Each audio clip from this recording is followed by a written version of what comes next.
All right, so this is actually a pretty fun problem.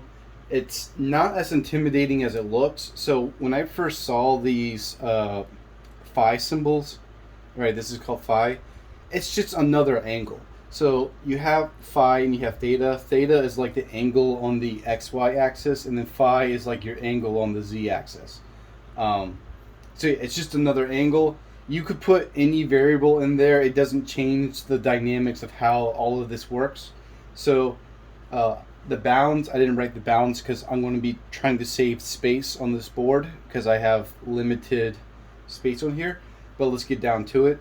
So first things first, this problem is already set up for you as far as bounds and the order of the antiderivatives.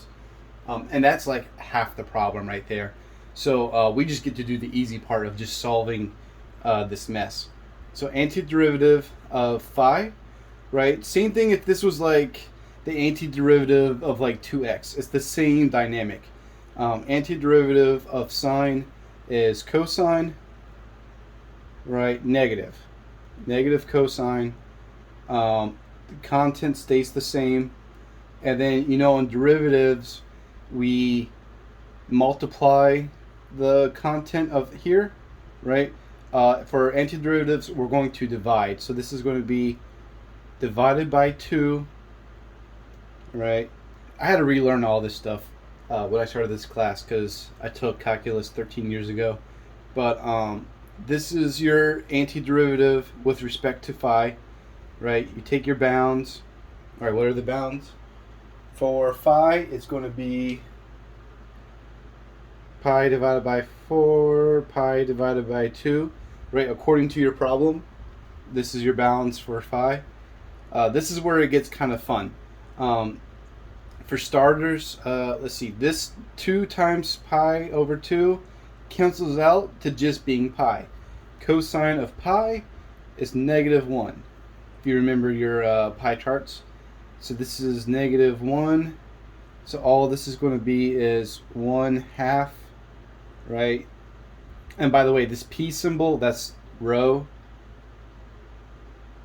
Rho is like radius. It's like a 3-dimensional radius. I actually don't know the proper definition of it. So this goes to -1, right? This becomes positive. So that's what that becomes, right? So you get bound derivative. Now we do derivative of theta. I'm sorry, antiderivative. And oh yeah, by the way, I skipped a step. This 1/2 pi for cosine, so 2 times the pi over 4, that simplifies to 1/2 pi, right? That's 0. So we're not even going to worry about this one. So what I do is usually just cross this part out, so that way I know, oh yeah, that's just 0, because this becomes 0, and then that cancels out. So this is actually a pretty easy problem. Derivative of the theta, it's just going to be adding in the theta. Nothing complicated about that. So I'm just going to erase this part and save space. I'm just going to multiply this by theta, and then you get your balance. So your balance of theta, let's see, you get 0 to -2 over pi. I almost want to rant about this because I'm pretty sure if you did 0 to 2 pi, it would give you the same exact answer. I don't know why Pearson wanted to do -2 pi to 0. I'm pretty sure that we're not going to see a problem like that.